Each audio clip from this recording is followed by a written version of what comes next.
Thank you everybody in Europe, Africa, America, Asia, wherever you are. We are very happy to welcome you to this new opening session on very relevant issues for society. We're going to discuss today with worldwide renowned lawyers and jurists on protection of families and children. If rule of law is anthropocentric, protection of families and children is a key point. It's a very special part of the legal system that has today new challenges. Social media, family destructure, all types of new threats to families and institutions, to particular families, and to children always. Weak institutions, weak children, weak individuals. And we need the law, we need the rule of law to protect, we need to reinforce the importance of human dignity, particularly of children and families. Today we're doing this opening session together with the International Academy of Family Lawyers and together with JUDEFA, la Organización Internacional de Juristas de Derecho de Familia. So very happy to welcome you, very happy to learn today from you. And Maria Eugenia, Silvia, it's a pleasure to be again with you, both great leaders of law and with really very sensitive approach to this particular topic. So we were not aware in our ongoing trip, on our ongoing journey to Colombia, to Cartagena, Indias, we were not particular that families and children is a very relevant topic. We are always promoting the idea that there is only one alternative to the rule of force, the rule of man, which is rule of law.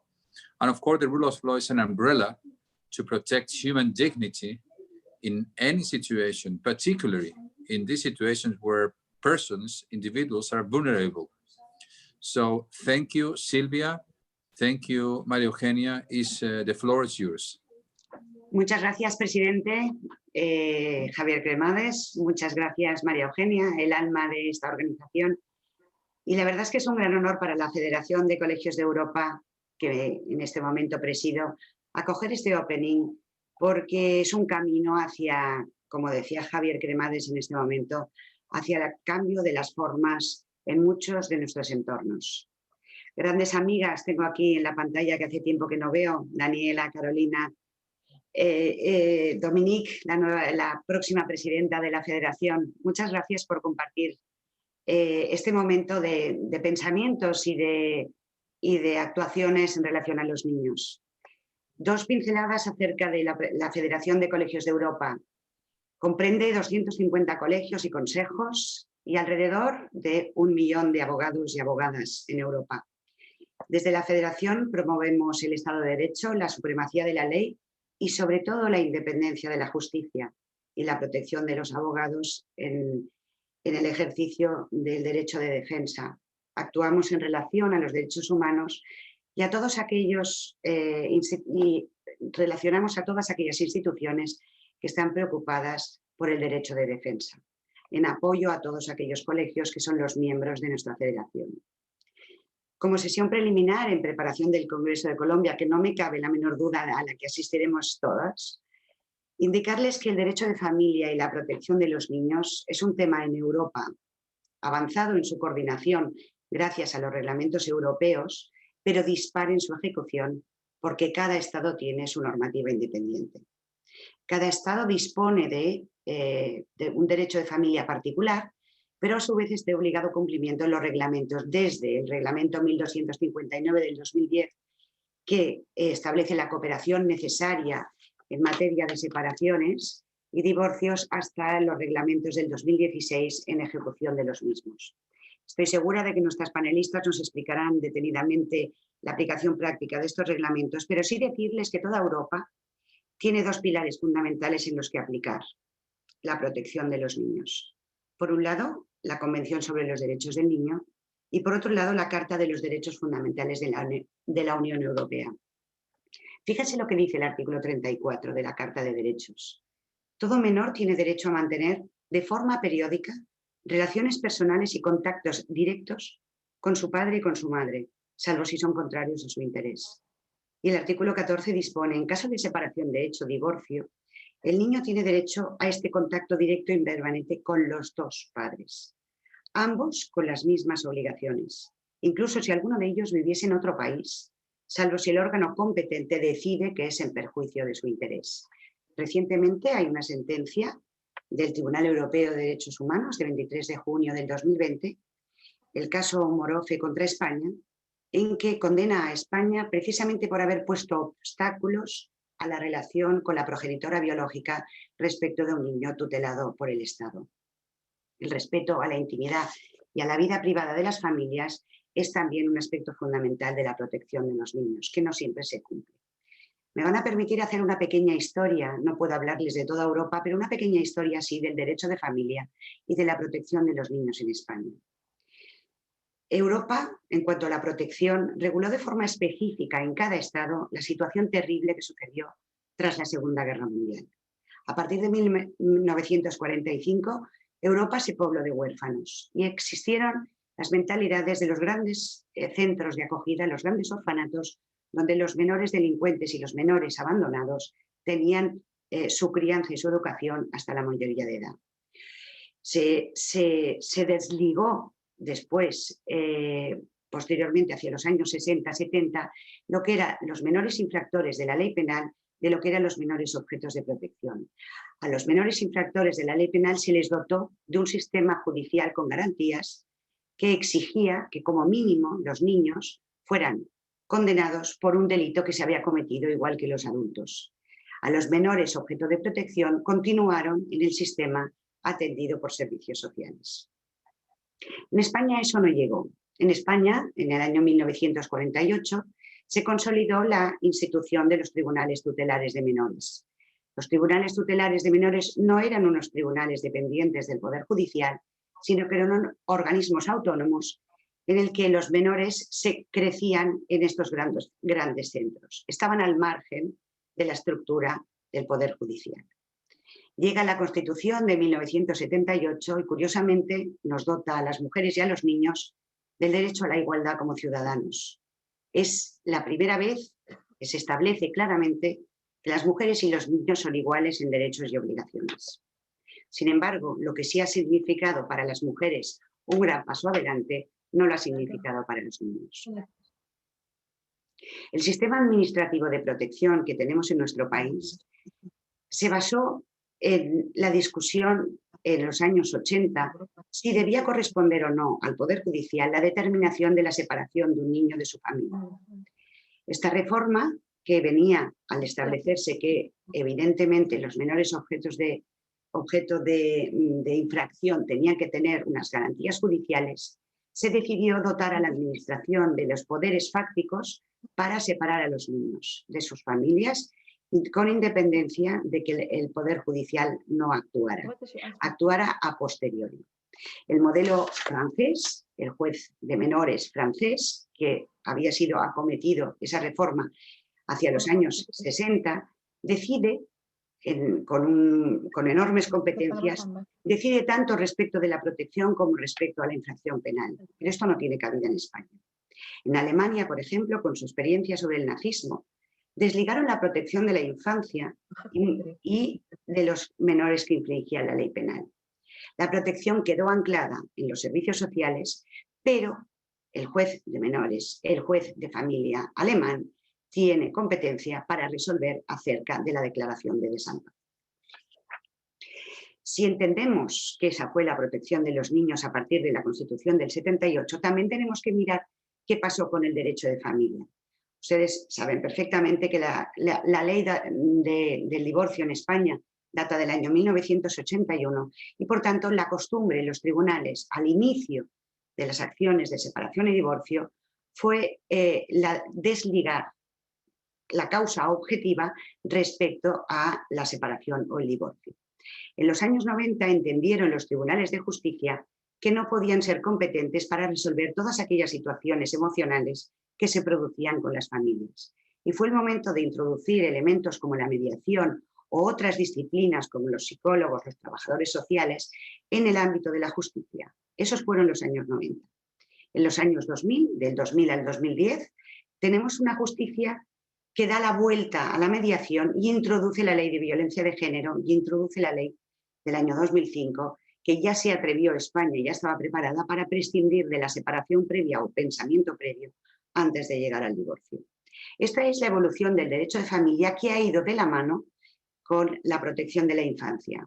Si bien la protección de la infancia desde el inicio, en el año 83, de la primera transferencia a las comunidades autónomas de la potestad de los servicios sociales, se decidió en aquel momento, insisto, dotar a la administración de la celeridad necesaria para proteger a un niño de forma inmediata ante un maltrato o una negligencia. ¿Qué situación judicial o qué situación obligacional tienen hoy el derecho de familia como conclusiones generales? La igualdad de los derechos entre los cónyuges, la igualdad de los derechos derivados de la filiación, la filiación independiente del vínculo matrimonial, la no discriminación de los niños y la regulación de la responsabilidad parental. Si los padres viven juntos, todas estas situaciones se contemplan dentro del ámbito de la propia familia. Solo cuando los principales obligados al cuidado de esta infancia desaparecen o se ejerce de forma inadecuada, entra en sustitución la Administración del Estado para su cuidado y protección.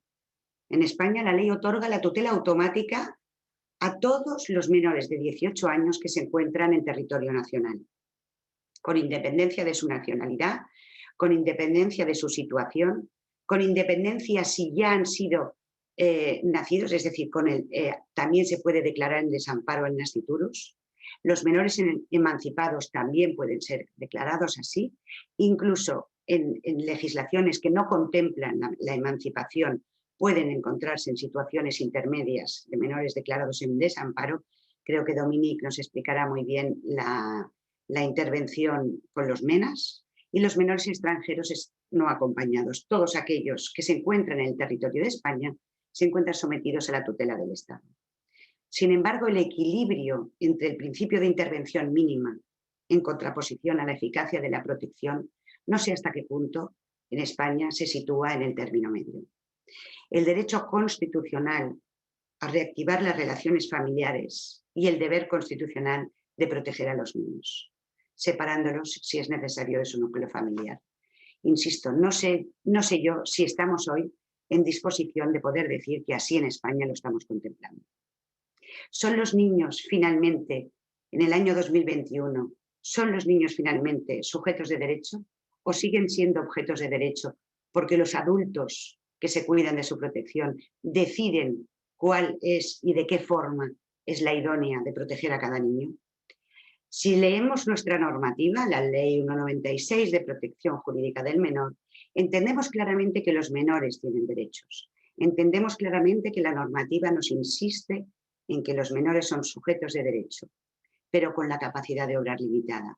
Sin embargo, las preguntas que suceden habitualmente en la vida ordinaria es que un niño ingresado en un centro de acogida tiene acceso directo a que se le designe un abogado o es a través del educador correspondiente. Es decir, la capacidad que tienen los niños para ejercer sus derechos se halla todavía hoy muy limitada. El adulto profesional se reconoce como protector del niño, como antes sucedía con las mujeres casadas y las licencias maritales. Y por tanto las medidas que se adoptan son per se buenas, porque son para proteger al niño. Ante la posibilidad de un niño maltratado, el sistema se protege a sí mismo y prefiere apartar al menor de su núcleo antes que apartar al agresor, porque va a tardar más tiempo en probar que fue efectiva la agresión. Si esto en situaciones extremas es razonable, en las situaciones intermedias hay que ponderar bien el equilibrio de que en vez de separar al menor de su núcleo familiar y victimizarlo nuevamente, se separa el agresor de forma inmediata y al niño se le deje vivir en la propia familia con las ayudas necesarias que todos pueden dotarse, cualquier sistema puede dotarse. El sistema se protege a sí mismo, insisto, si el resultado es una falsa alarma, es decir, si este niño no era objeto de negligencia o maltrato y ha sido apartado durante un cierto tiempo, el sistema no peligra, no hay problemas. Sin embargo, imagínense ustedes una situación de maltrato infantil, cómo clama al cielo en una sociedad que no permite ni acepta que haya un niño maltratado en su sistema. ¿Quién previene del maltrato y de la negligencia?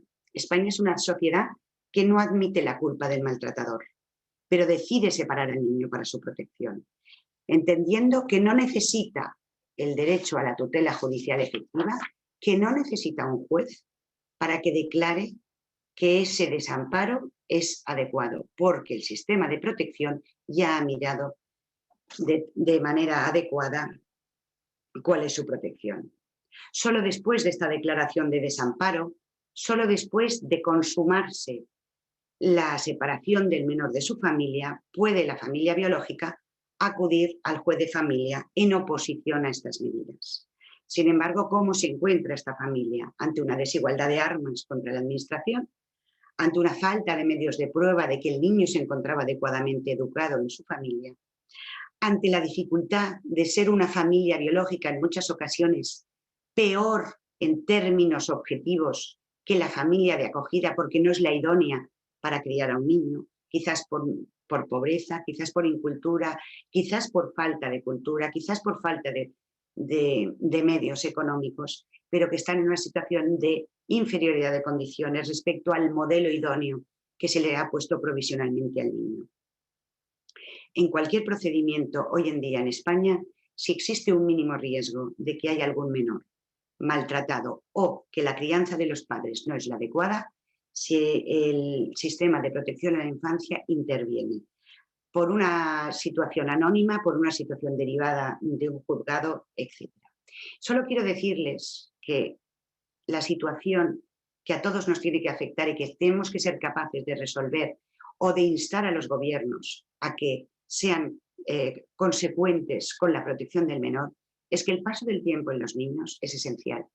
Y no podemos permitir que los plazos de la justicia en los adultos, los plazos de los sistemas de administración, perjudiquen, como están perjudicando, situaciones de niños que, como todos sabemos, el curso escolar se nos hacía muy largo. Cuando empezaba en septiembre y finalizaba en junio, nos parecía a todos una eternidad. Eso es lo que les sucede a los niños en situación de desamparo. Y, por tanto, yo lo que creo es que conferencias como estas ayudan a que realmente los profesionales podamos instar modificaciones que todos necesitamos. Muchas gracias y cedo la palabra a María Eugenia Gay, mi decana. Muchas gracias, Silvia, por esta magnífica introducción de un tema tan especialmente trascendente y que trataremos asimismo en el Congreso de la World Jurist Association, que tendrá lugar en Cartagena de Indias. Y sin más, pues quiero expresar mi sincero agradecimiento a la World Jurist Association, a su querido presidente Javier Cremades y sobre todo a ti, Silvia, y a la Federación de Colegios de Abogados de Europa, precisamente pues, por organizar esta jornada que vamos a tratar además de una manera muy extensa en el propio Congreso que tendrá lugar en Cartagena de Indias en una mesa especial. Quisiera muy brevemente pasaros un vídeo del presidente Duque que nos envía desde Colombia animándonos a asistir a este Congreso antes de pasar a presentar a los magníficos ponentes y ponentas que nos acompañan hoy y que después tendré el placer de introduciros. Así que adelante el vídeo.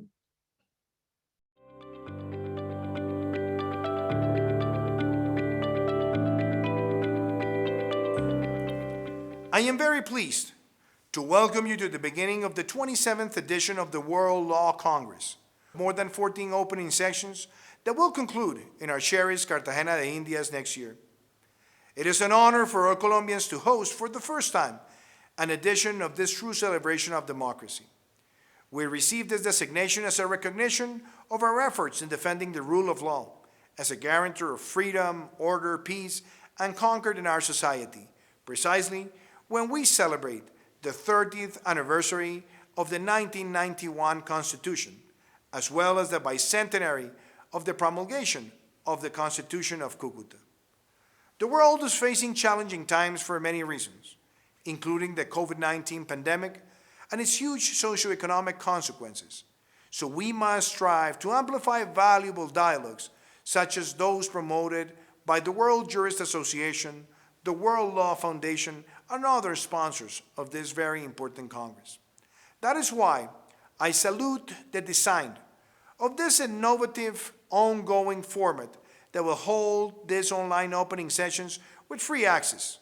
It will be a great opportunity to promote the strengthening of the rule of law as the fertile soil to allow the growth of well-being, development, and freedom for our citizens. I invite the international legal community to participate actively in this democratic journey, which will be held throughout the next months in top cities like Washington, Miami, Mexico City, Buenos Aires, Hong Kong, and other cities around the globe. I wish you the very best during these months of knowledgeable building and sincerely welcome you to our country, when we will continue to work to build a better legal system and a better future for all based on the rule of law. Thank you so much.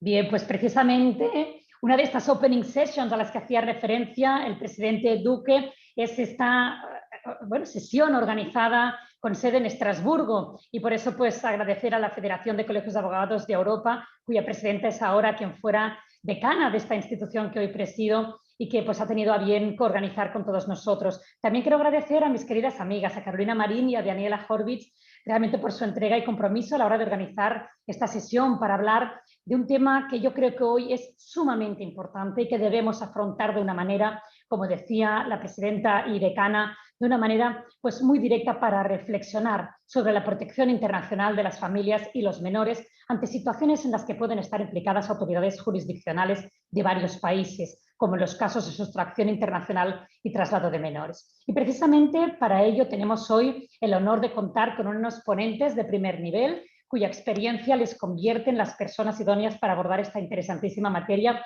y a quienes me complace introducir a la vez que agradecer sinceramente su presencia hoy aquí con nosotros. En primer lugar, y tengo el honor de presentar a una queridísima amiga como es Dominique Attias.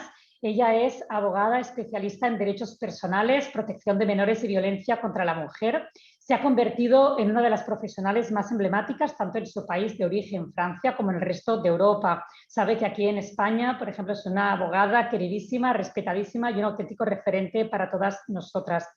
En el 2015 fue elegida vice-bâtonnier de Burgos de París, siendo la primera mujer que ocupaba dicho cargo, y desde mayo del 2018 ocupa la vicepresidencia primera de la Federación de Colegios de Abogados de Europa. Muchísimas gracias, Dominique, sabes que te queremos mucho aquí en Barcelona. Adelante con tu exposición.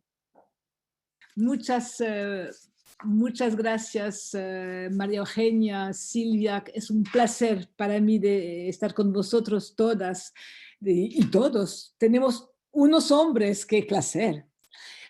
Disculpe por mi español, que no es muy bueno, pero me gusta tanto hablar español y prefiero hablar español que inglés. Entonces voy a hablar en español y me disculpe si no hablo muy bien, ¿eh? Bueno, voy a hablar de una cosa que me preocupa mucho, que no es muy conocida, que es internacional, que es la causa de los niños y niños fantasmas. Y poner una atención especial sobre los menores no acompañados que tenemos casi todos en Europa, muchos y muchas.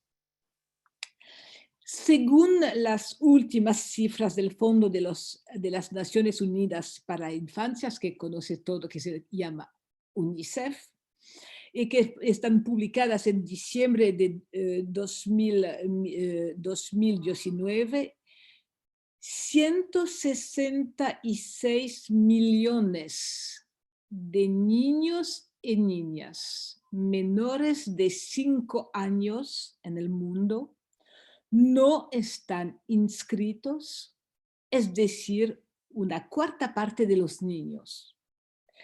De este mismo grupo de edad, 237 millones no tienen partida de nacimiento, o sea, 1 de cada 3 niños. Eso no es conocido. El 20 de 2019, la ONU celebró el 30º aniversario de la Convención Internacional sobre los Derechos del Niño, que en Francia le llamamos la CID. Esta convención está ratificada por todos los países del mundo, excepto Estados Unidos y Somalia. El artículo 7 de esta convención estipula que todo niño debe ser inscrito al nacer para tener una identidad legal. En virtud del artículo 8, los Estados partes se comprometen a defender la identidad jurídica de todos los niños y a proteger a aquellos a los que se les vea privada de identidad. Como textos, no podemos olvidar también la Declaración Universal de Derechos Humanos de 1948, artículo 6. Todo ser humano tiene derecho en todas partes al reconocimiento de su personalidad jurídica. Tampoco tenemos que hablar del Pacto Internacional de Derechos Civiles y Políticos de 1966, artículo 24. Todos los niños deben registrarse inmediatamente después de su nacimiento y tener un nombre. Con las cifras que comenté, estamos lejos de la realidad. Los niños cuyo nacimiento no está inscrito son invisibles, fantasmas, no existen ante los ojos de los gobiernos de sus países y en el mundo. Desde el nacimiento hasta la muerte, el acceso a sus derechos, como el acceso a la salud, a la educación, será más difícil para ellos y ellas que para el resto de los ciudadanos e incluso se les podría negar.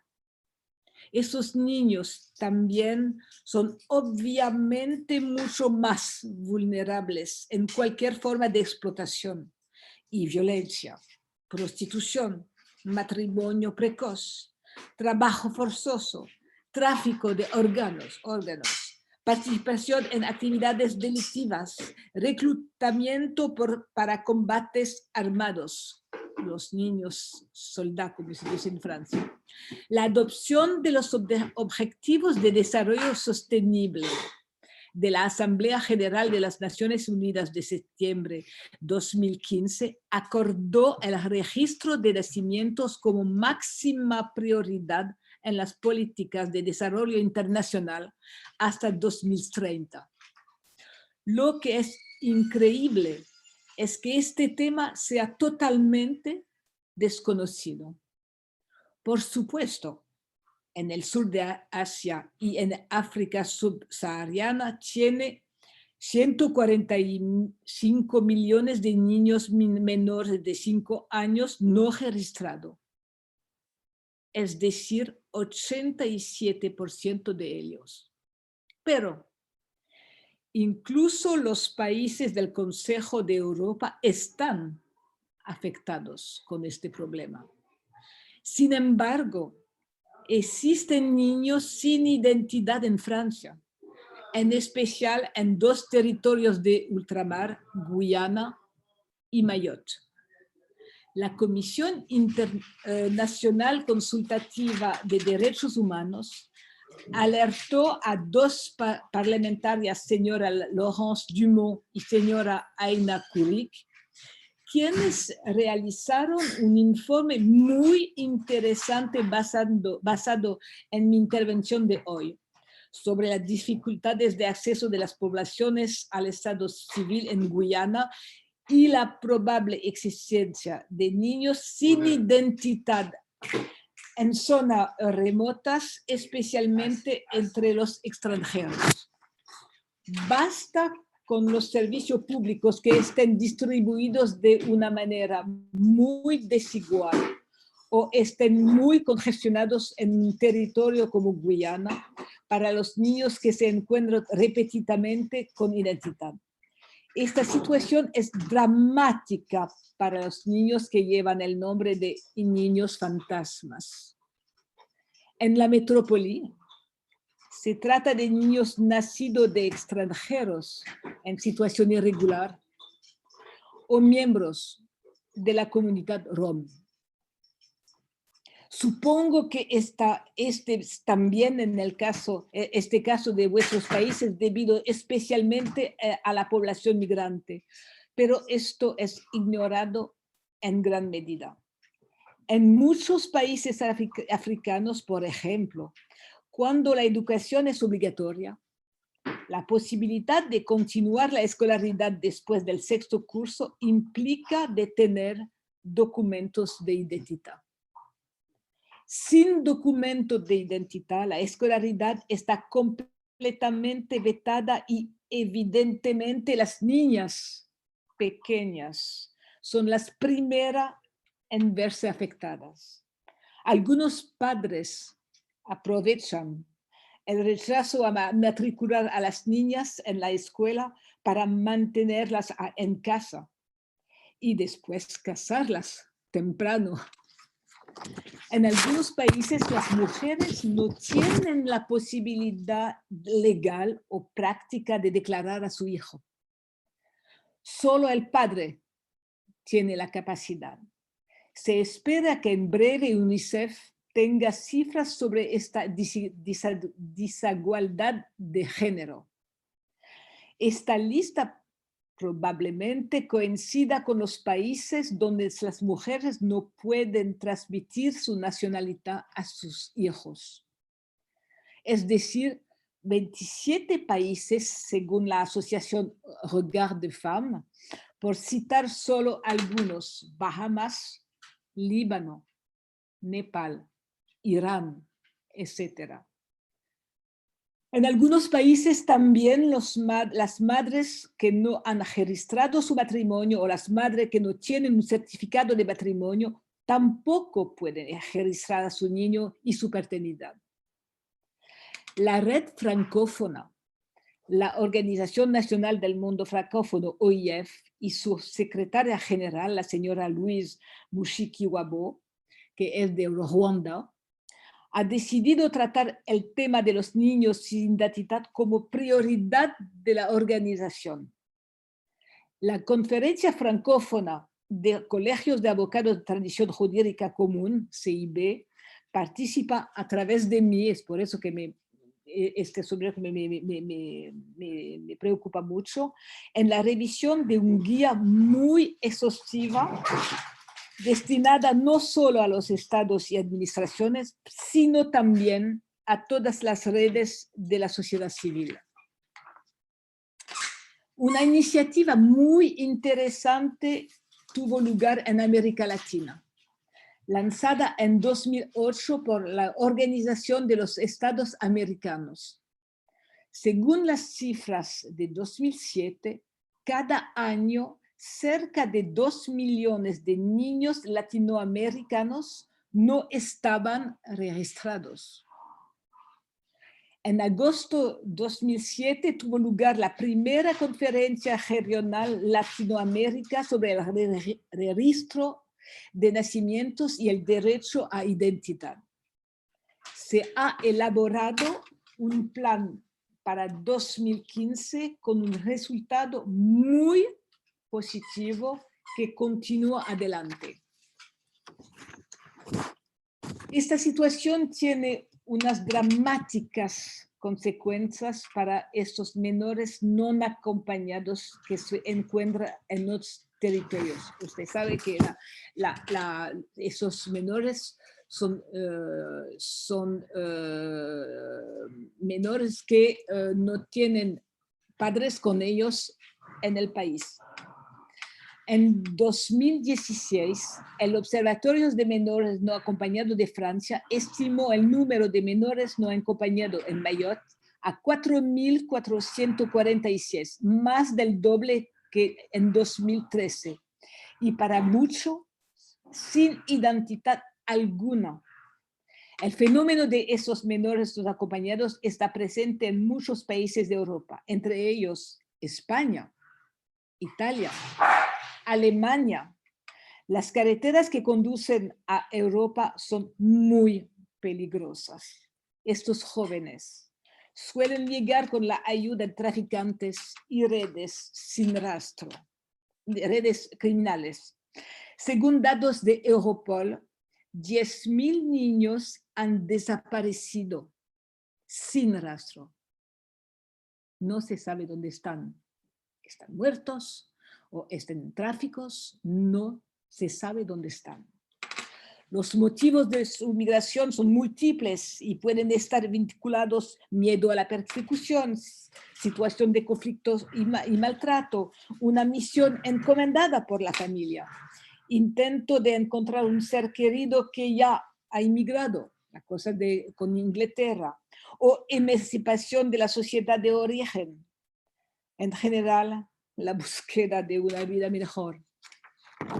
La llegada de esos niños al territorio se realiza por vía terrestre o marítima y suele ir precedida de un viaje agotador tanto física que mentalmente. El viaje en ocasiones dura varios meses, por no decir años, o conocido niños que han puesto 3 años para llegar en Francia. Y con condiciones dificilísimas, pernoctaciones en la calle, abandono en el camino por parte de contrabandista, maltrato por parte de atravesar zonas peligrosas, pérdida de compañero de viaje, violencia, violación y también de explotación. A pesar de ello, cuando llegan, se enfrentan a muchas dificultades, por no decir que son rechazados por nuestras sociedades, que tienden cada vez más a considerarlos como extraños y no como niños a los que hay que proteger. Y en Francia es el caso ahora. Durante todo el año 2020, 40.000 jóvenes estuvieron presentes en el territorio francés en una situación crítica, de manera que no pudieron presentar documentos de identidad. Algunos, por supuesto, dijeron que los habían perdido, pero otros dijeron que nunca los llegaron a tener papeles. Sin embargo, su situación es muy diferente si son reconocidos como menores, es decir, son apoyados por la asistencia social en la infancia y, por tanto, gozan de una protección específica. Sin papeles, la única forma de determinar su minoría es mediante el análisis de la edad ósea, un método retrogrado existente desde 1900, que tiene un margen de error de más de 2 años. El tema de los niños fantasmas es un tema que los abogados del mundo debemos abordar seriamente. Aceptar que muchos de ellos y de ellas no tienen existencia jurídica no es admisible. Los niños son el futuro de nuestra sociedad. Entonces tenemos que colaborar con este tema. Muchas gracias. Muchísimas gracias, Dominique. Muchísimas gracias, una exposición brillante. Vamos ahora a dar paso al siguiente ponente, que es Ignacio Goicoechea, que trabajó durante 11 años como asesor jurídico del Ministerio de Relaciones Exteriores de la República Argentina, responsabilidad que combinó con la abogacía en el sector privado como especialista en Derecho Comercial, Derecho Internacional Privado y Propiedad Intelectual. Además, en el año 2005 se incorporó a la Oficina Permanente de la Conferencia de La Haya de Derecho Internacional Privado, siendo actualmente representante para América Latina y el Caribe, así como uno de los máximos expertos en cooperación jurídica internacional y protección internacional de menores de la región. Adelante, Ignacio, muchísimas gracias por aceptar nuestra invitación. Bueno, buenas tardes, noches, días a todas, a todos. Es un verdadero placer estar aquí hoy y en nombre de la Conferencia de La Haya de Derecho Internacional Privado quiero agradecer a la World Jurist Association por incluir el tema de familia y niñez en este importantísimo Congreso Mundial que se va a realizar en Colombia. También agradecer a Judefa, quien apoyó este panel, lo organizó, y creemos que está haciendo una gran tarea en el mundo hispanoparlante y más allá. Así que entrando un poco en tema, me gustaría arrancar quizá aclarando que la organización que represento es una organización intergubernamental de carácter global, que tiene 87 Estados miembros y que tiene muchos instrumentos de derecho internacional privado, que ya están en vigor, algunos de ellos al menos en 155 países del mundo. Es decir, tenemos contacto con estos instrumentos con la mayor cantidad de países del mundo y este número sigue creciendo mes a mes, diría, no solo año a año. Dentro de este trabajo de unificación del derecho internacional privado, que es el trabajo que nos manda hacer el estatuto, tenemos desarrollados 4 convenios de protección internacional de niños que han tenido muchísima penetración a nivel mundial. El convenio de La Haya de 1980 sobre sustracción internacional de niños, el convenio de 1993 sobre adopción internacional, el convenio de 1996 sobre protección internacional de niños y el convenio de 2007 sobre obtención de alimentos en el extranjero para niños. Todos estos instrumentos establecen estructuras de cooperación a través de la cual la protección de los niños se distribuye en los 2 países vinculados. Entonces, autoridades administrativas y judiciales de los 2 países involucrados trabajan mancomunadamente para resolver la situación de ese niño o niña en situación de vulnerabilidad. Y estas estructuras de cooperación exigen que sean implementadas debidamente a lo interno y que su funcionamiento se vaya revisando progresivamente. Es decir, no basta con que los países incorporen el convenio, lo ratifiquen o accedan para decir estoy protegiendo a los niños. Tienen que hacer su tarea interna de asegurarse que los mecanismos procesales y operativos estén realmente aceitados para que esta cooperación internacional sea eficaz. Dentro de estos convenios que vengo nombrando, el convenio de sustracción internacional de niños ha tenido tremenda relevancia mundial, ha sido objeto de estudio por académicos, hay muchísima jurisprudencia y muchísimo trabajo de la organización que represento en esta materia en los últimos 30 años. Actualmente podemos decir que hay consenso en que es una herramienta muy útil para atender situaciones de sustracción, pero también se reconoce que hay desafíos para mejorar y a dar una protección más efectiva de los niños con esta herramienta. Y en el caso de Colombia, esta oportunidad que tendremos de entrar a fondo en alguno de los temas, he elegido tratar el tema de la sustracción internacional de niños y los derechos humanos. Y he tratado, y pienso titular la presentación, menos retórica y más protección efectiva. Quiero ser realmente provocativo con el título y espero que sea provocativa la presentación, porque leemos decisiones, vemos el actuar de autoridades administrativas y judiciales y se citan permanentemente convenios de derechos humanos y parece crearse una especie de falso dilema entre convenios de derechos humanos y la Convención de La Haya sobre sustracción de niños, como si el operador debiera elegir con cumplir con un instrumento internacional o con el otro.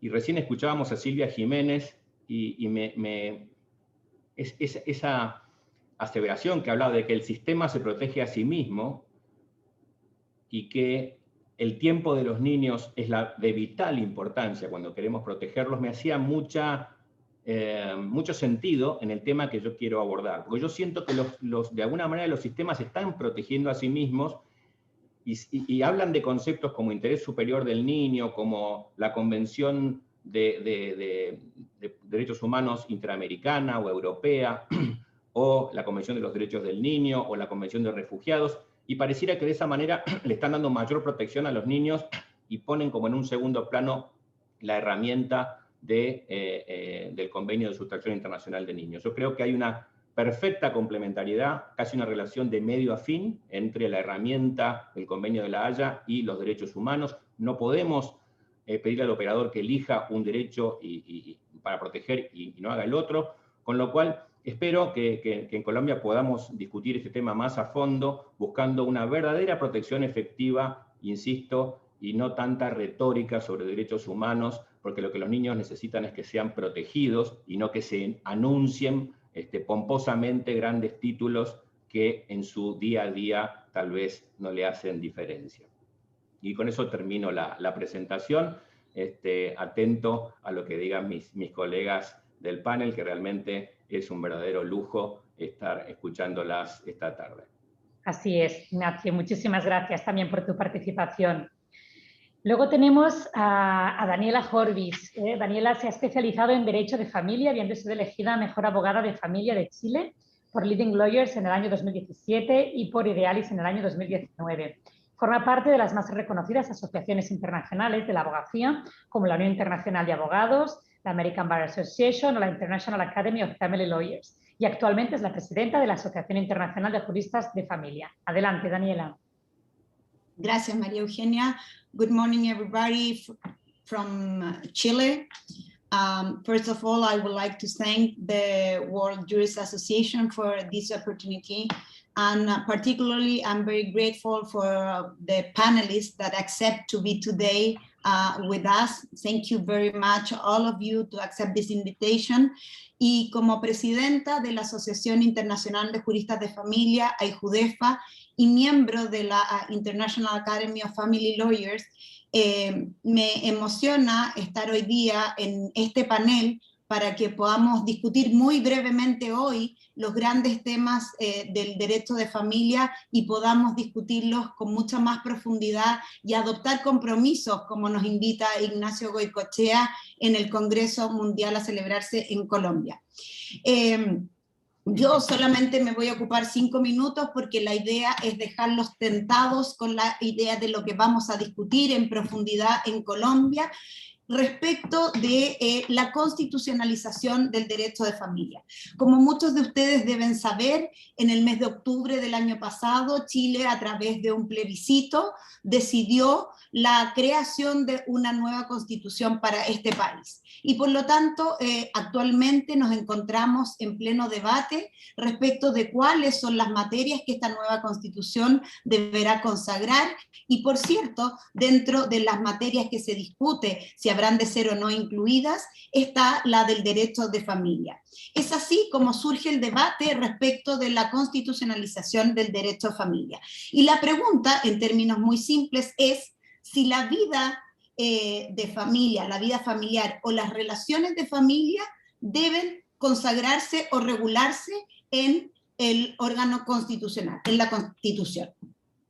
La constitucionalización del derecho familiar es un concepto relativamente nuevo, a lo menos en Latinoamérica, pese a que algunas constituciones latinoamericanas ya lo consagran, en que efectivamente sale el paradigma del derecho familia desde el ámbito del derecho privado para ser consagrado dentro de los derechos y principios constitucionales y entonces considerado como derecho.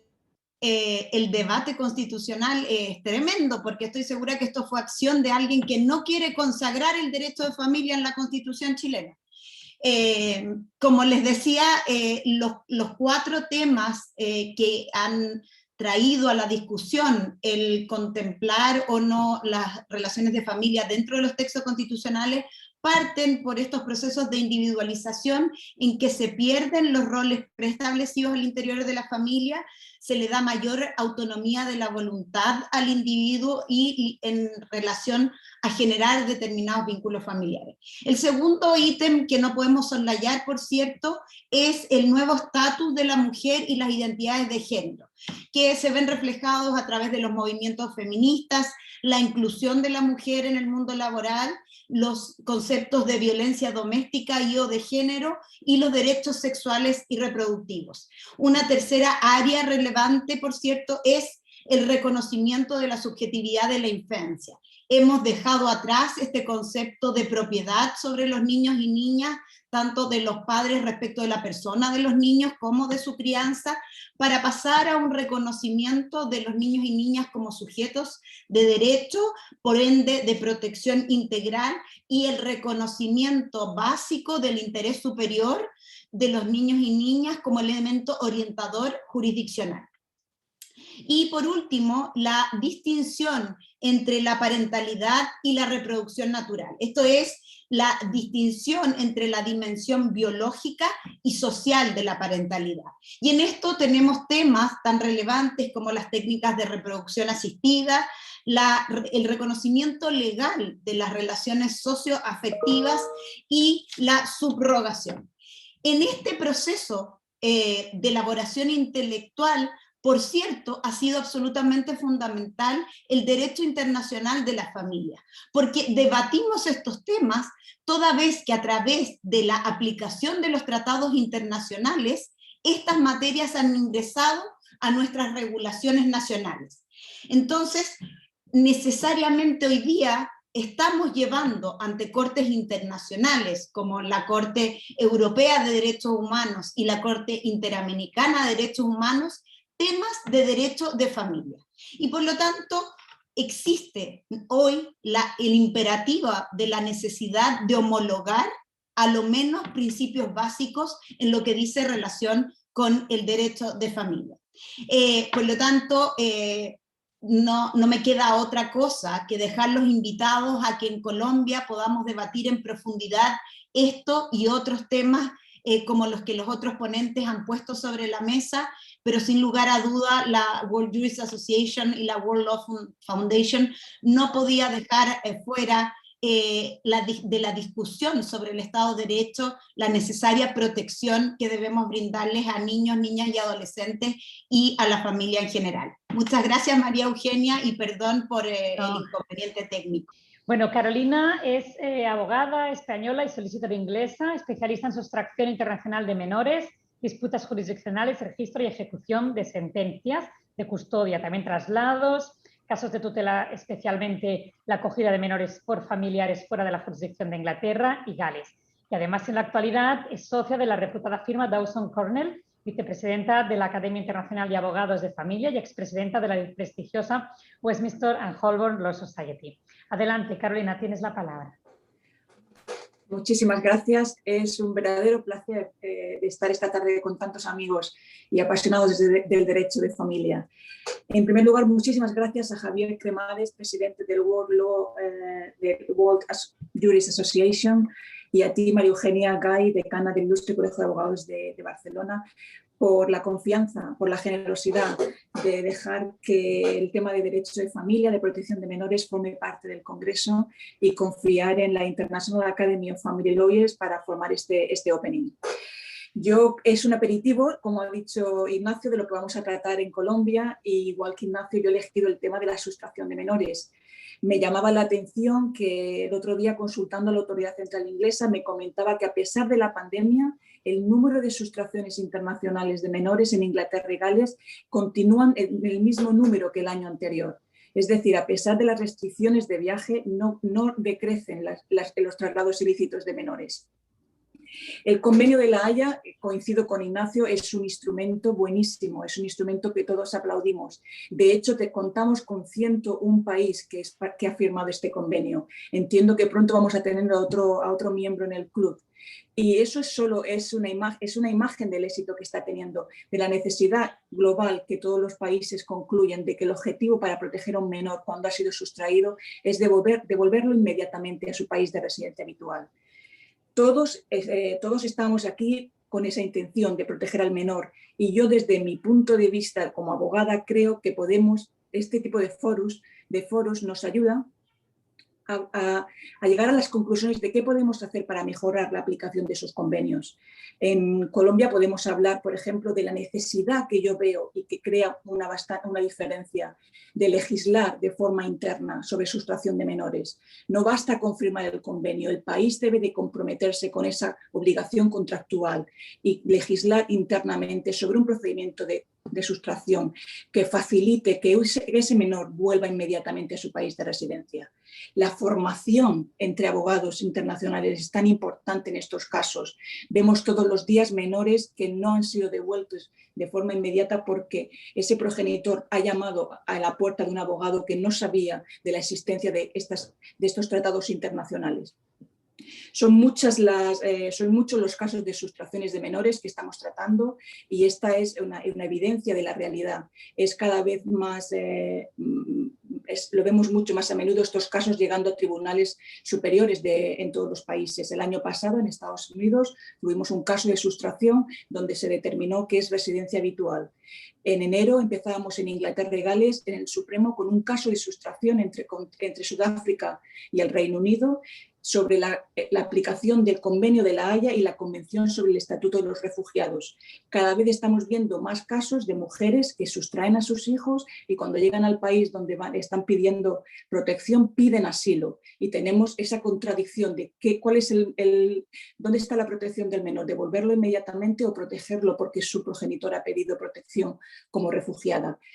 Son muchos los desafíos, como ha dicho Ignacio, y son desafíos que en estos temas debemos de tratarlos en estos foros porque ayudamos a que el legislador cambie y los trate con atención. Porque yo desde la práctica, como he dicho, veo esa necesidad de legislar de forma interna. Sin más, daros de nuevo las gracias por la oportunidad de tener esta convocatoria, de tratar estos temas y estoy segura que en Colombia podemos profundizar muchísimo más sobre el tema de la sustracción de menores que he visto en el chat e interesa muchísimo. Gracias, María Eugenia. Muy bien, Carolina, muchísimas gracias. And now it is a great pleasure to introduce Diana Hamade, founder of International Advocate Legal Services, with right of audience before all Arab Emirates courts, including the Dubai and International Financial Center courts. She's also actively engaged in arbitrations in the Emirates as a counsel and arbitrator. She concentrates her practice in commercial, corporate, real estate, and family matters. And Diana is the only lawyer registered as fellow of the International Academy of Matrimonial Lawyers in the Middle East. Diana, the floor is yours. Thank you very much. I am pleased to be here today and I'm honored to be among many brilliant colleagues from all over the world. I'm talking today about enforcing foreign judgments when it comes to children orders. It is a very, if I may say, a very critical matter when it comes to children worldwide. The orders are not necessarily related to parenting orders where shared custody, certain arrangements are concerned. It's more on the finance and on return orders. As the earlier speaker, our dear friend was talking about, the abduction of children has been quite a serious matter. And in many countries in the world, the Hague Convention has not been adopted and many countries have not actually signed the Hague Convention, which leaves many countries in the world at a peril when it comes to children being removed by a parent and not returned back to where the other parent is living. The UAE in particular is a state where we have 85% of the population expats. And we also have almost 400 nationalities living together in one country. That makes us quite unique in the Middle East altogether, in the Arab world. And when it comes to these orders being recognized in the UAE, coming from foreign courts as judgments, we don't have the system of a mirror order, like in the English courts, which will immediately be reflected and will immediately be taken as an order that should be enforced. We have, like many civil law countries worldwide, our civil procedures law, which mandates what do we do when we get a foreign judgment. And that also applies to children orders. As an expert witness who has been acting for many parties in the world, I've appeared before English courts, French courts, German, US, Canada, for so many years. I can tell you that the most significant part of my work and the most, not if I may say, exhausting is getting a foreign order enforced in the UAE.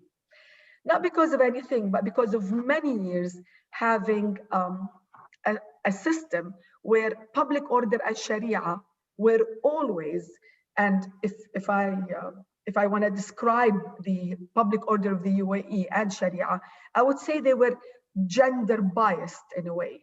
And because of that, we had severe problems enforcing any foreign order that would have come in contradiction with our Sharia and public order.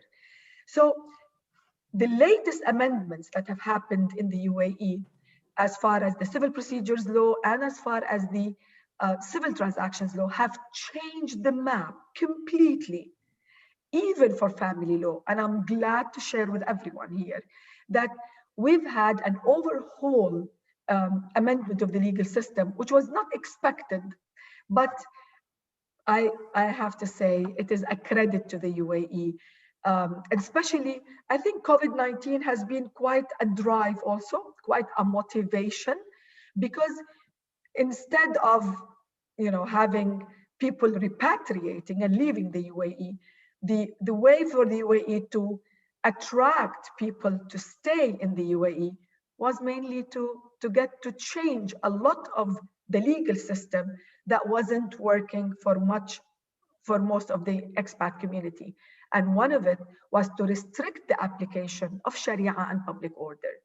So now, when I look at the civil procedures law, that was the provision that was relevant at those times was 235, and I wouldn't even dare tell a client previously that I would be easily able to enforce your foreign judgment. Now I can say simply the 85, the article 235 amended and replaced by 85 in the latest regulation has actually made my job much simpler and much easier, because what the law now says in the UAE is that the UAE court does not have to have jurisdiction per se in the case, except when it is, if I use the word of the legislator here, it will have to be the exclusive jurisdiction. Plus, I don't have to go by the parameters that were set before for me, which is the compliance with Sharia and public order. So now I have a court that is much more open to enforcing these foreign judgments. Of course, like everywhere else in the world, if I have a reciprocal agreement with a state, with a court, it will make our job much easier. The UAE has signed certain conventions on enforcement of foreign judgments, and mainly the most significant one that we know in the Arab world is the Riyadh Convention, which has been allowing us for years to be able to enforce each other's judgments. Except for that, I would have to go to my civil procedures law and rely on this newly introduced provision in the civil procedures law, which is allowing us a more simple mechanism to enforce foreign judgments. Now, what about the rest of the Middle East? The rest of the Middle East is still courts, family courts that are religious and sometimes sectarian in a certain way. So if you look at Lebanon, if you look at Jordan, if you see Egypt, what we have there are courts, religious courts. The Muslims have their religious courts, even the sects of Muslims. The Shiites have their religious courts, the Sunnis have their religious courts, and so on, which doesn't make the lives of the courts much easier, or the clients, which means that if you come with a judgment to enforce in Egypt, and it is a judgment for a Qubti, which is a Christian of Egypt, you will have to go to the Qubti court.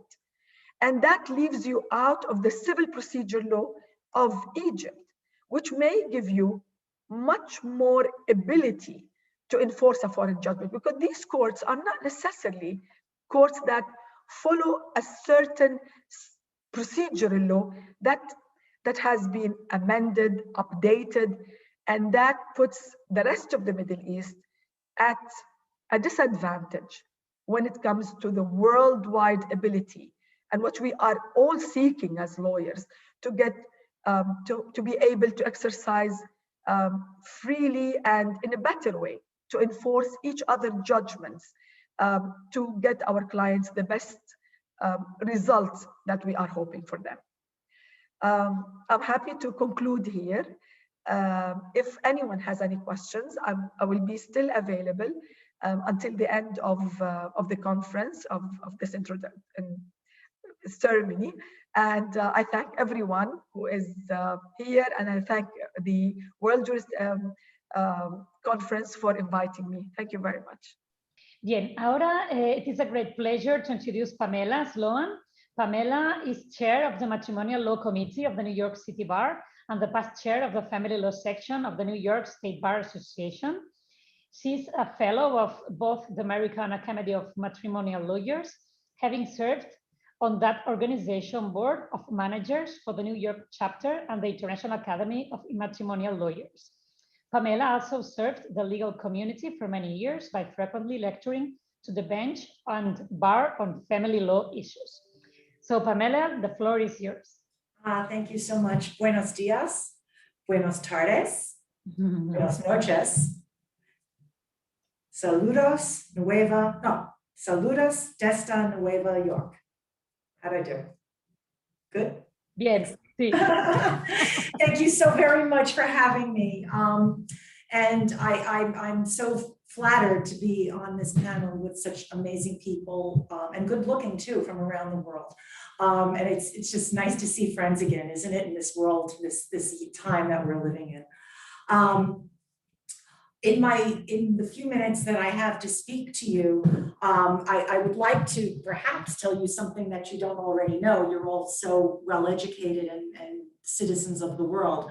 But in the United States, there are some very basic concepts that clearly are different from the jurisdictions we've heard from. Although our Constitution gives rights to children, and our Constitution gives rights to parents to raise their children as they wish, and mothers and fathers have the same rights as each other under the United States Constitution. Family law in the United States is by statute, it's not by Constitution, and each state has its own statute. So there's no such thing as an American divorce law. There's no such thing as an American prenuptial agreement. It's state by state by state. And international, as I work in New York, international issues arise in my jurisdiction because people from all the jurisdictions in which you live come to New York routinely, just as they go to the UAE and your own jurisdictions as well. But New York seems to be a feeding ground for people from around the world to come, among other things, for our financial industry. And so I'm going to talk about something a little more practical and routine in family law than the very important issues for children that you've been talking about. And just to give you an overview of the voice that children have in routine family law matters in my jurisdiction. When people from around the world will tell you that they live in New York, what they mean is they live near New York. You know, some of them live in New York, some of them live in New Jersey, some of them live in Connecticut. So right there, you know that we now have 3 different statutes, depending, because you get divorced where you live, not where you work. Where you live matters because the statutes are very different from state to state. I'm talking only about New York State. Another important thing is that you do not have to be a United States citizen to get divorced in the United States. And all you have to do is meet the jurisdiction requirements of the state in which you live. So if people come and live in New York, even if they're not United States citizens, and during their time, and they come here only temporarily, they don't intend to stay, relocate, become citizens, they're not immigrants, they're just here for a couple of years. If during that time they decide they want to get divorced, they will get divorced in a New York court.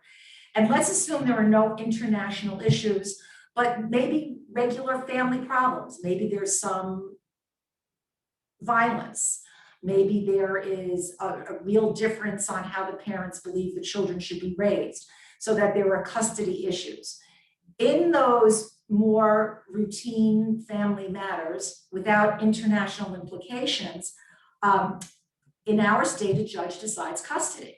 By the way, there are some states in which a jury decides custody, but in our state, it's a judge. And in that process, children in New York have been given a voice. It is not unusual for a judge in New York to appoint a lawyer to represent the child, not the child's interests, but the child. And depending on the age of the child, which can be shockingly young, the lawyer's job is to be an advocate for the child's position. The lawyer has an attorney-client relationship that is privileged and confidential. And it is, as I said, it's routine these days for children in a contentious divorce to be given that voice, to be given in the courtroom. The child does not attend court. The judge might interview the child outside of the courtroom, but children don't appear, they don't testify, but their voice is heard through an advocate who has all the rights and obligations in the litigation that the lawyers for the parents have. Now, I will say, and I'm sure it's the same in your jurisdictions. Well, I don't know that, I shouldn't presume that, but it's I wouldn't be surprised to hear that this is a common problem. Most people who practice divorce law do it for several reasons, one of which is they want to help families get through these hard times. It can be quite rewarding if you're successful, and that's nice. In our jurisdiction, it's not unusual for judges to appoint lawyers really to help the judge get the family to settlement. And because an adversarial system is really not ideal for solving family problems. It's the only system we have.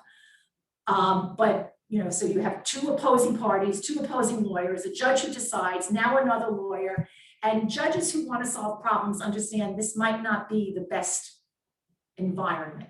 And oftentimes, with a nod and a wink, they look to the lawyer for the child to broker, to be a fair dealer and get the family to resolution. And sometimes that can work. As you can imagine, this is very expensive because the lawyer for the child gets paid. And so not many families can really afford this. Many divorce lawyers in New York do this work as a service to the court. But in cases where the child, imagine cases where a child really does need a lawyer.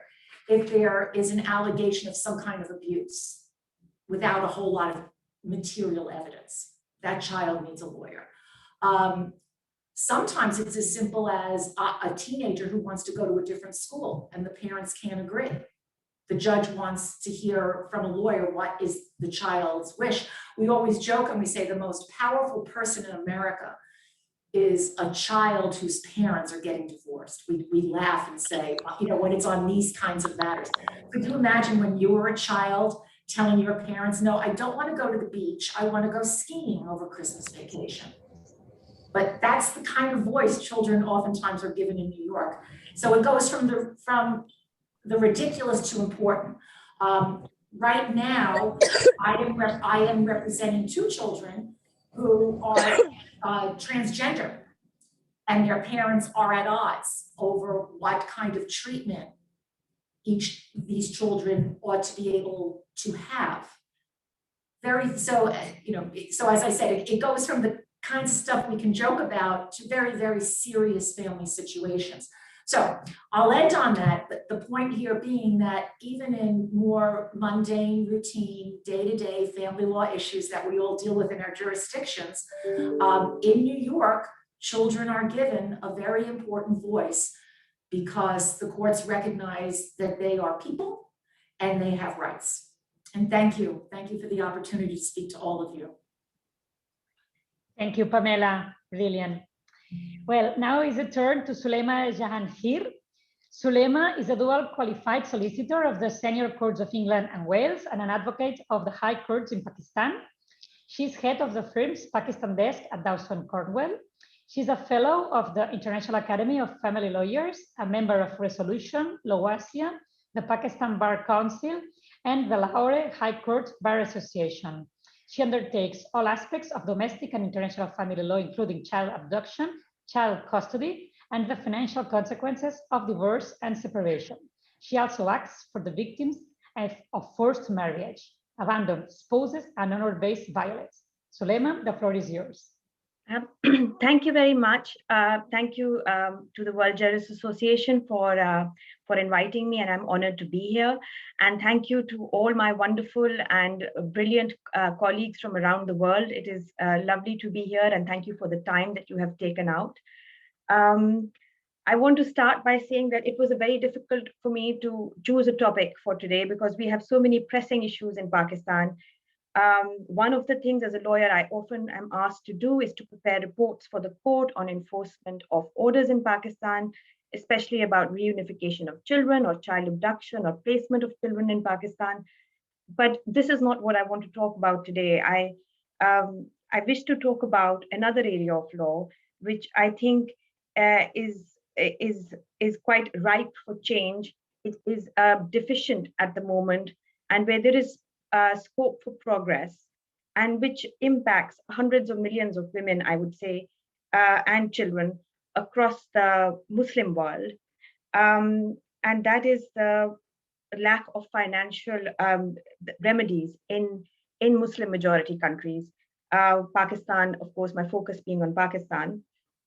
But in most of the Muslim majority countries, we have a similar issue, which is the lack of any concept of matrimonial property, which we come to take as granted in the Western world, as one would say.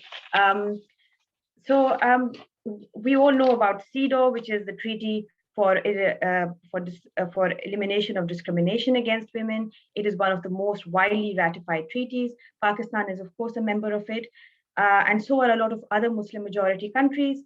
Most of them have taken a reservation, saying that as long as they will comply with it, as long as those laws are compliant with Sharia, Pakistan being one of them.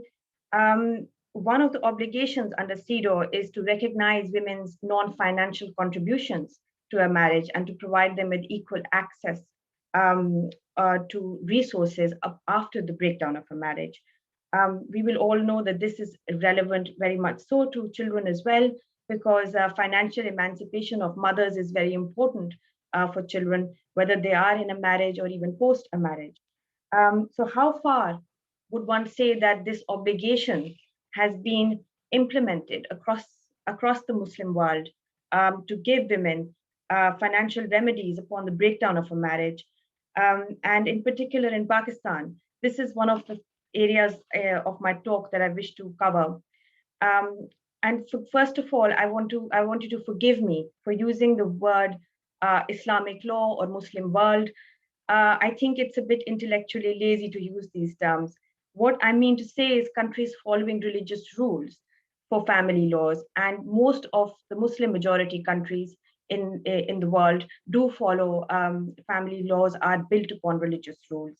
I think when we use the term Islamic law, but then again, I feel that is in itself a term which is a misnomer. For example, first, I don't think anyone in the Muslim world can agree on to what Islamic law is, and each country, has its own version of Islamic law and what Islamic rules are important and which ones are less important when they are to govern family relationships.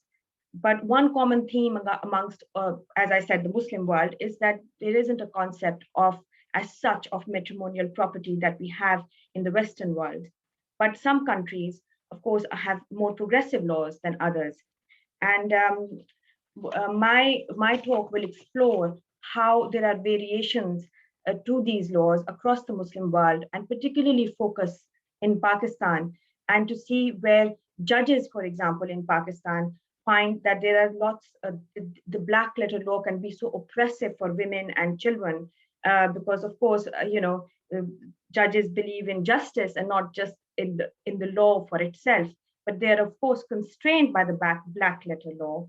And we find that in Pakistan, judges have crafted very creative solutions, because they do not want to see women in abusive marriages and chained to them forever, and children and children suffering as a result.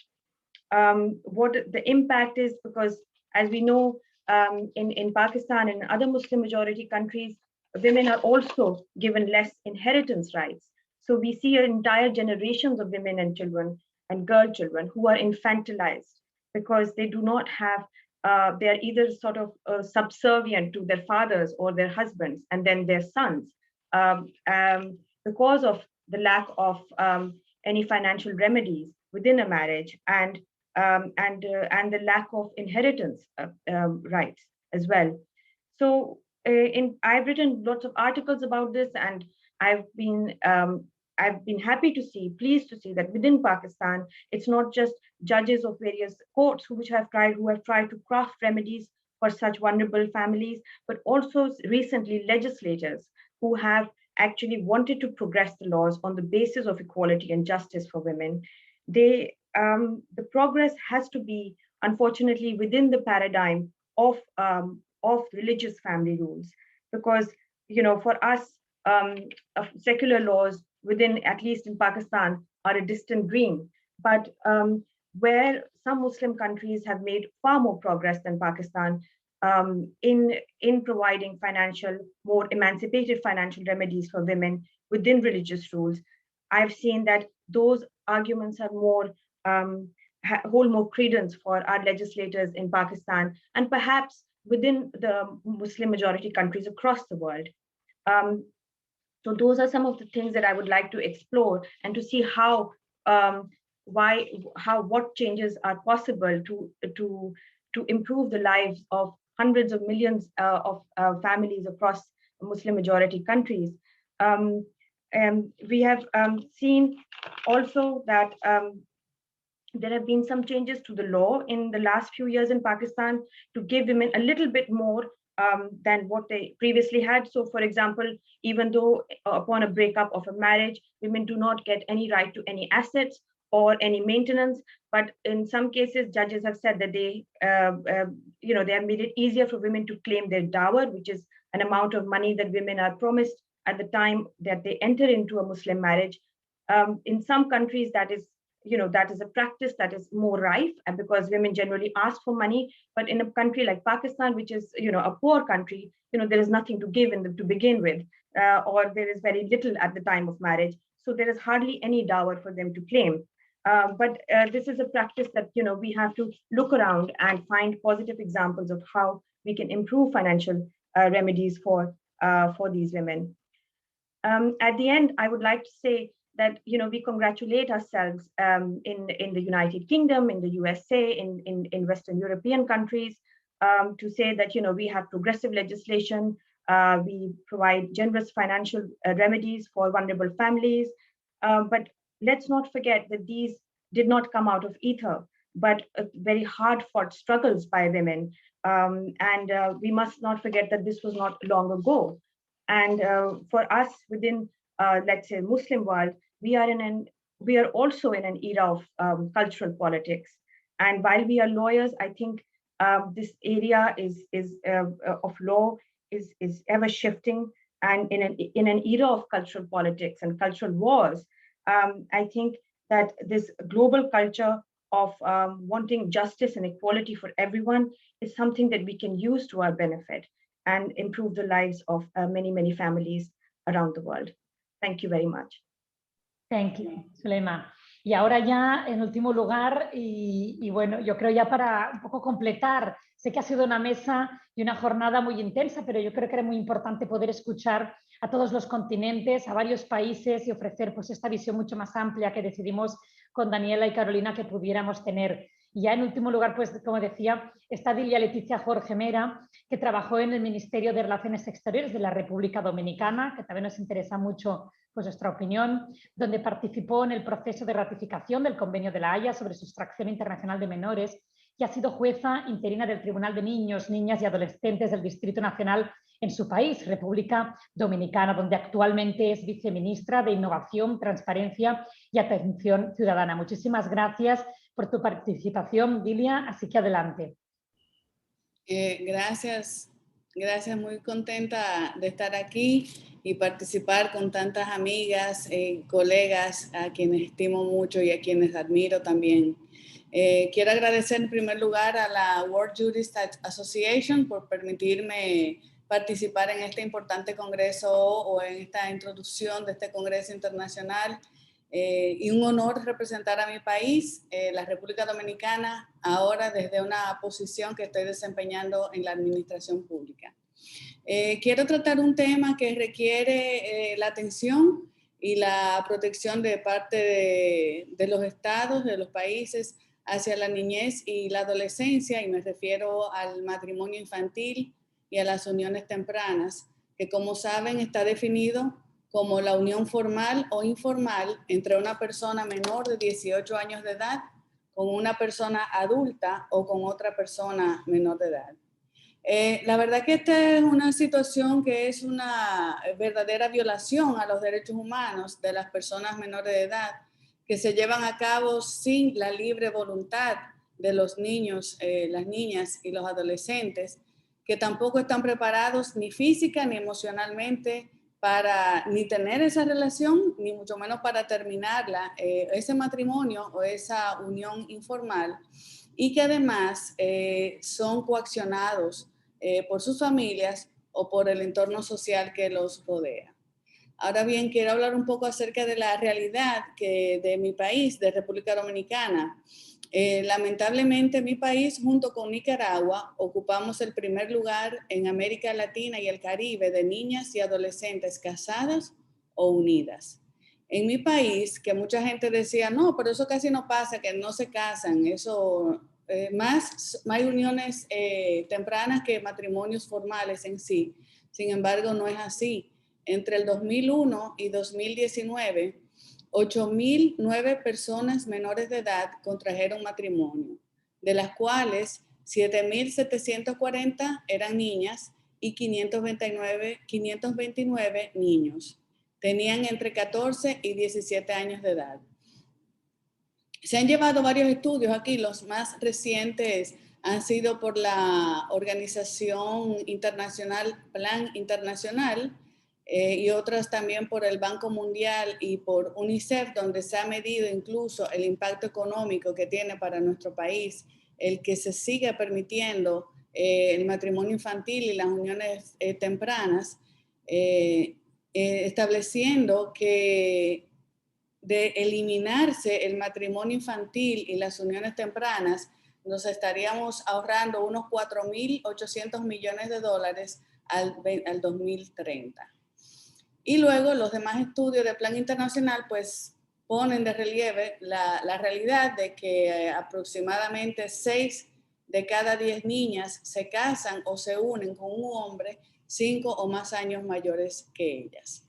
Las consecuencias pues ya probablemente la han escuchado, impactan el desarrollo físico y emocional de las niñas, promueve el abandono de los estudios. Está muy vinculado este tema con el embarazo a edades tempranas. Las niñas son víctimas o más propensas a ser víctimas de malos tratos, abuso físico o sexual de parte de sus parejas, y además replica y aumenta el círculo de la pobreza. Se ha mencionado ya en varias ponencias de que todos los países hemos firmado que si la Comisión de los Derechos del Niño, que si la CEDAW, que si estamos comprometidos con los Objetivos de Desarrollo Sostenible, pero se me quedó lo que dijo Ignacio, tenemos que pasar de la retórica a la acción. Y finalmente, en mi país, luego de ver con envidia que en el 2017 El Salvador, Honduras, Guatemala y Trinidad y Tobago eliminaron el matrimonio infantil, pues en mi país en el 2017 se inició la revisión de nuestra legislación que permitía el matrimonio infantil y comenzó todo un movimiento social y político con miras a que fuera eliminada la posibilidad de que contrajeran matrimonio las personas menores de edad. Finalmente, no lo logramos en ese momento, pero con el apoyo que tuvimos de organismos internacionales, y quiero destacar aquí y reconocer públicamente el apoyo que nos dio la International Academy of Family Lawyers, que envió cartas al Congreso Nacional motivando la eliminación del matrimonio infantil, que para mí y para todos los que estábamos aquí en el país promoviendo esta eliminación fue bastante importante. Finalmente, el año pasado tuvimos elecciones presidenciales y congresuales con una nueva integración en nuestro Congreso de personas jóvenes, mujeres, y un joven congresista de partido de la oposición iniciando la legislatura, introdujo una modificación para erradicar el matrimonio infantil, una propuesta de ley. Y esto fue apoyado desde el presidente de la República, quien asumió este caso como algo personal. Las lecciones que esto me está dejando es primero que no podemos cansarnos de seguir exigiendo cambios en nuestras legislaciones para que se hagan realidad esas leyes que necesitamos para proteger nuestra niñez y nuestra adolescencia. Y sobre todo también, y definitivamente, la voluntad política es básica, es muy necesaria, por lo menos en nuestros países que estamos en vías de desarrollo y que seguimos luchando con temas de la institucionalidad y fortalecer nuestros ministerios y nuestras instituciones. La voluntad política es esencial en estos casos. Ahora mismo tenemos esa voluntad, se formó incluso un gabinete de niñez y adolescencia como producto quizás buscando una solución a esa falta de institucionalidad y buscando que los ministerios y las acciones puedan ser coordinadas desde alto nivel, y estamos trabajando para presentar un plan en abril para prevenir las uniones tempranas, porque ya logramos eliminar el matrimonio infantil y prevenir los embarazos en adolescentes.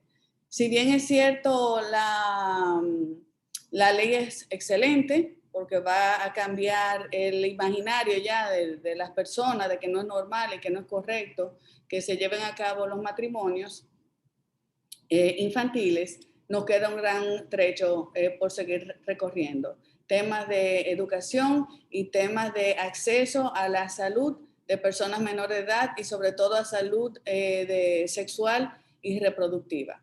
Entonces, bueno, pues esto es un breve panorama del matrimonio infantil y a nivel regional y específicamente en mi país, lo que estamos haciendo y vamos a continuar haciéndolo. Muchísimas gracias.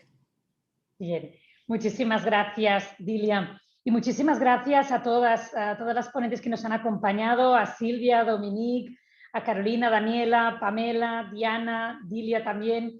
La verdad, Ignacio, ha sido un verdadero placer teneros con nosotros en la World Jurist Association en esta primera sesión que hemos coorganizado con la Federación de Colegios de Abogados de Europa y que será, pues yo creo, ha sido una introducción de toda una serie de temas que hoy lamentablemente no podemos profundizar porque lo cierto es que también teníamos muchas preguntas que nos están haciendo por el chat, pero que sin duda vamos a poder ir desarrollando, ¿no? Daniela y Carolina, ahora que nos han salido aquí tantos temas y juntamente con Silvia y todos los expertos en la materia, podríamos prever de organizar otra sesión, otro webinar, pero sobre todo el podernos dar cita y emplazar para el 1, 2 y 3 de diciembre de este año en Cartagena de Indias, que realizaremos el congreso como tal, en el cual habrá mesas en las cuales se va a debatir sobre el Estado de Derecho, sobre la democracia, sobre los derechos humanos, sobre temas que yo creo que en estos momentos son de vital importancia en todo el mundo y que no debemos olvidar pues, la importancia de la opinión de los juristas y del posicionamiento de los juristas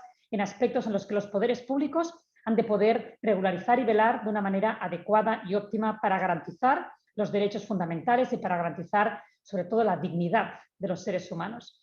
Muchísimas gracias a todos y a todas por vuestra participación, de todo corazón, por vuestra generosidad y vuestro tiempo, y a los asistentes por la paciencia de haber estado aquí, que nos hemos salido un poquito de tiempo, pero que yo creo que hemos cumplido en creces con las expectativas del tema. Así que muchísimas gracias a todos.